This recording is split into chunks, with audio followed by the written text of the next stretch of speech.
Senator and soon-to-be Vice President Harris with us today.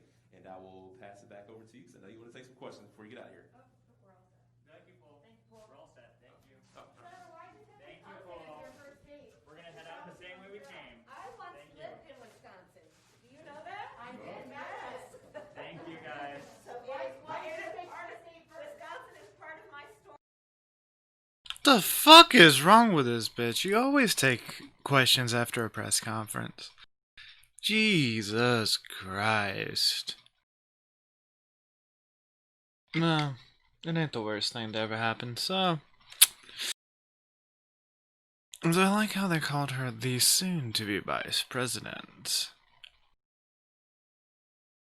Anyways, hi, I'm Jacky Wolf. That's Kamala Harris, and not my lovely face, which will be coming in a later video. But today we have more hard-hitting news topics that I'm going to ultimately complain about. Shoot me. Just fucking shoot me. Get it over with, please. Alright, so, for those of you who did not know, the area known as California is still mostly locked down. A lot of it's still in the Bay Area, and this report actually fucking annoys me. Because according to the Gateway Pundit, government-owned gyms in San Francisco have been open for months, while private gyms are being basically left to die. Have you noticed that there are two sets of rules when it comes to the coronavirus shutdowns, and I have noticed this across the board in many states, including conservative states, like my own state. There are clearly defined two sets of fucking rules, and it is extremely annoying. And quite honestly, I think it's stupid. But, you know, that's just me. That's just Jacky. Last week we found that Nancy Pelosi went to a hair salon with no mask on. Ooh, scandalous. Even though that should never have happened because she broke her own rules. She is a fucking lawmaker and she kinda influences those rules. There is no excuse for her not knowing the rules, because if I would have done that, my ass would have been in jail. Faster than you could say, oh god, Jacky fucked up again. But that's nothing. For months, San Francisco Health has prevented local gyms to open, but some city-owned gyms have been back open for months, allowing city employees to use them, crushing private gym owners. Basically, the story goes on to say that private gyms are going bankrupt in San Francisco, while state-owned gyms are wide open. And that's not a good thing, guys. That is terrible. Like, they're basically using the coronification to destroy private industry, which is a big no-no. And, yeah. Jacky no likey. Jacky think you should be shoddy. Right? That's how that works. But, you know, gyms within government buildings in San Francisco have been open for months despite privately owned establishments being ordered to close due to the coronavirus. Now, that's just one of the things, like, government-owned gyms are wide open, and privately owned gyms are hurting. Do these people not understand that they're just as capable of spreading this virus as we are? But, you know, I don't matter. I'm just Joe working class. And quite honestly, I'm starting to believe that the more and more we look, the more and more this government has kind of been a little bit corrupted by its own glands. But who knows? Not I. And I wasn't really sure what to call this story, and I know they're both from the Gateway Pundit. And so, oh, well, he did. Go fuck yourself. Black man who stabbed stranger because he felt like a need to kill, or he needed to find a white male to kill, murders white cellmate following his arrest. First off, I feel like that there should have been a little bit of a, yeah, we don't need to put this guy with a white man. In fact, we probably need to just go ahead and put this man in solitary. But he killed his white cellmate, so I'm guessing that he got his wish.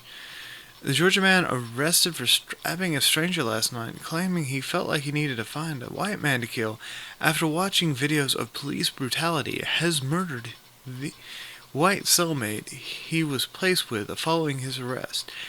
And that right there is extremely kind of lax on the police part, but at the same time, I mean, the guy was obviously mentally deranged. Jason Hatchett, 19, was charged with aggravated assault and possession of a weapon during the commission of a crime, stabbing a random AutoZone employee late August.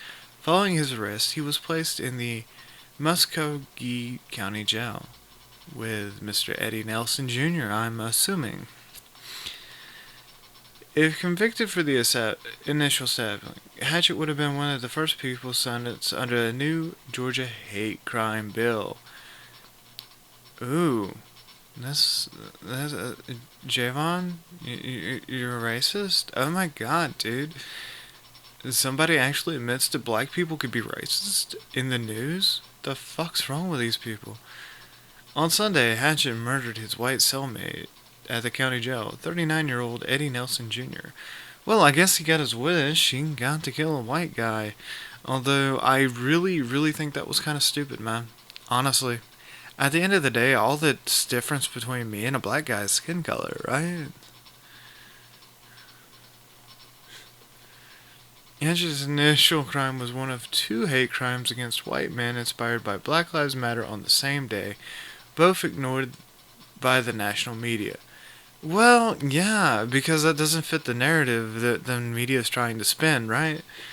I don't think a lot of you have noticed, but the media tries to whip you up into a frenzy. Well, and somebody's gonna go, well, that's counter, you must be racist, you don't like Black Lives Matter. No, I do think Black Lives Matter. I just don't like Black Lives Matter Incorporated. The people out on the streets are an organization, not a message. It's the same thing with Antifa. I disagree with fascism, but I'm not a supporter of Antifa, because Antifa is it's a communist terrorist group. It's not really anti-fascist, it's just a brand. A black man in Colorado was arrested for a hate crime and attempted murder after stabbing a white stranger, shouting Black Lives Matter on the same day as Hatchett's attack. Steve Sinclair, 30, 29-year-old Michael, stabbed 29-year-old Michael Connor whilst... as you can tell, there's a little bit of violence here. Saying, I'm going to kill you and your dog. Now, one of the interesting things about that is...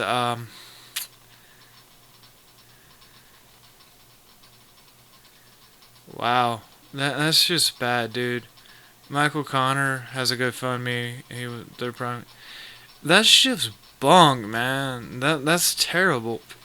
But Black Lives Matter has brought out the worst in some people, and I do actually believe that there might be pretty peaceful protesters out there. However, they are a shield for the more violent, radical people, and I will eventually get around to doing a video on a breakdown of how this group ideology works. But we're going to say that there are several different tiers of protester in these groups. And then some are a little bit more innocent than others. And some are just easily ripped up into a frenzy because they feel nothing but anger and hatred.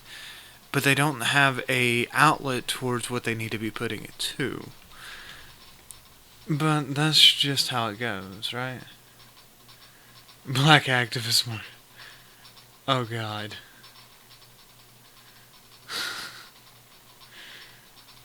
I just saw that in the corner. That made me giggle a little bit. I'm not gonna lie. But on to the next. So who wants to talk about our boy Joey Biden? You know, the guy that's obviously not going to be president for very long if he gets elected. The guy that couldn't figure out that 2 plus 2 does not equal fish. That guy in the corner. Joe Biden admits all national mask mandate proposal is unconstitutional. Oh God, really? Forcing people to do something is unconstitutional and against the civil liberties protected by the United States Constitution? Oh, well, that's interesting. Because I was told by a lot of leftists that it wasn't. And that I should stop being a right-wing conspiracy crackpot. Joe Biden admitted on Monday that his own proposed national mask mandate is unconstitutional. Biden has repeatedly called for a federal mandate, often using it as an example of what he would do differently about the coronavirus than President Trump, who Biden claims failed to act. But he told CBS 5 in Arizona there is a constitutional issue whether the federal government can issue such a mandate. And yes, it's probably fucking unconstitutional. I mean, the thing is, the way Trump has everything running is it's controlled at the local and state levels. It is not 100% the federal government, which allows for a lot more flexibility in a lot more different cases. Well, unemployment's extremely high. It might be extremely high in, say, San Francisco. In my area, unemployment's actually fairly low because we never actually went into, well, we did go into a full lockdown, but our full lockdown was over in 2 months. Actually less than 2 months. And it was figured out that that was a stupid idea and we're not going to do it again. Meanwhile, California drags her feet. That's just how it goes. He added, I don't think constitutionally they could, so I wouldn't issue a mandate.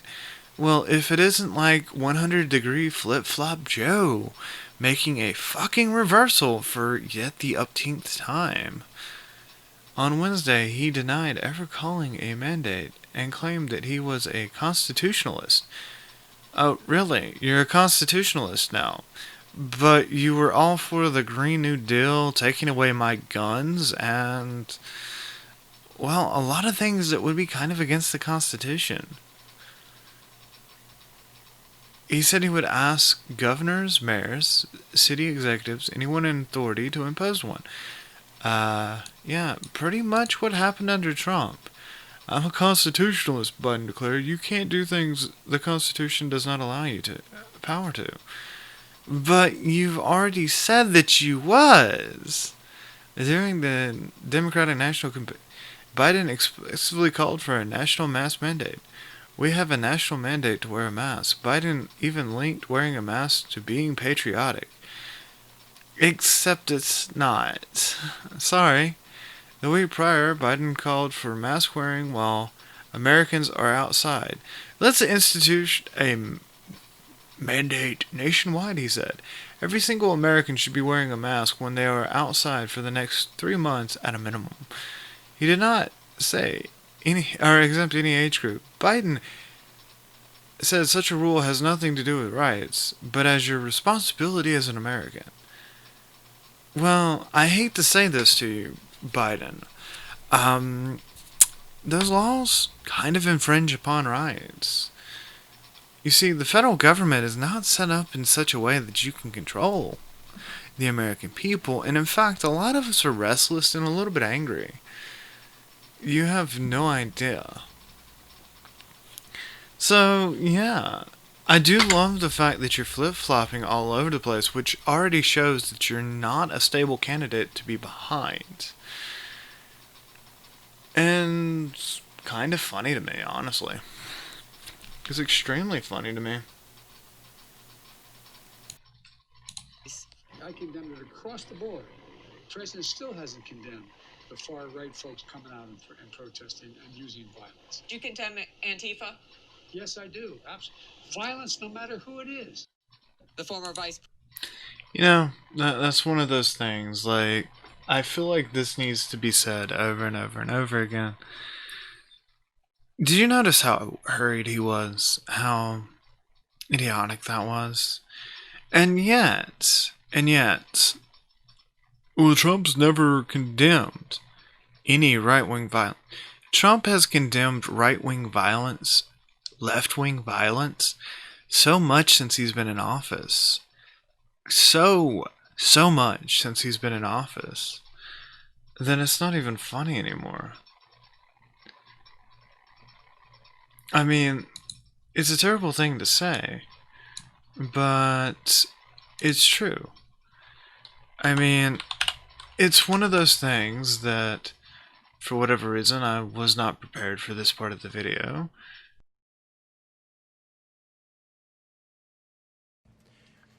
But we're closely following the terrible events unfolding in Charlottesville, Virginia. We condemn in the strongest possible terms this egregious display of hatred, bigotry, and violence on many sides. On many sides. It's been going on for a long time in our country. Not Donald Trump, not Barack Obama. It's been going on for a long, long time. It has no place in America. What is vital now is a swift restoration of law and order and the. But I believe that that actually strokes my point. That, well, Trump has already done it. August 12th, 2017 is when this was recorded. Apparently, the left likes to bring that up, that Trump doesn't condemn violence, but he has been doing so for a very long time, and in fact, doesn't wish to stoke it. Is that the problem we're seeing? Do these people not understand that Trump is not stoking the violence? Anyways, I have been Jacky Wolf. You get to see my desktop because why the fuck not? I have to edit this video. And until next time, my dudes, have a good one.